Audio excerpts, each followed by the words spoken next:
ગુજરાત રાજ્યના માન્ય રાજ્યપાલ શ્રી આચાર્ય દેવવ્રતજીએ 15મી વિધાનસભાના 7મા સત્રનું આહવાન કર્યું છે.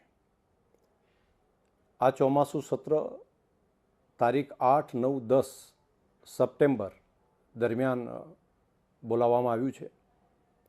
ગુજરાત વિધાનસભાએ જેની અંદર માન્ય ધારાસભ્યશ્રીઓ પ્રશ્નો પણ પૂછી શકે તે માટે આજથી કરી અને તારીખ 18, 19, 20 ઓગસ્ટ સુધી તેઓ પોતાના પ્રશ્નો ડાયરેક્ટ પણ નોટિસ આપી શકશે અને અહીંયા આવીને પ્રત્યક્ષ રીતે પણ દાખલ કરી શકશે.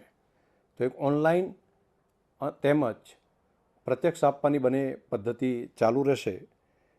ખાસ કરીને 3 દિવસ દરમિયાન સરકારી કામકાજમાં જીએસટી સુધારા વિધેયક તેમજ ફેક્ટરી એક્ટ સુધારા વિધેયક આ બંનેના જે વટહુકમ છે તે અંગે પણ વિધાનસભામાં રજૂ થશે. તે સિવાય પણ જો સરકાર પાસે કોઈ બાકીનું કામકાજ હશે તો એ પણ જ્યારે રજૂ થશે ત્યારે આગળ લેવામાં આવશે.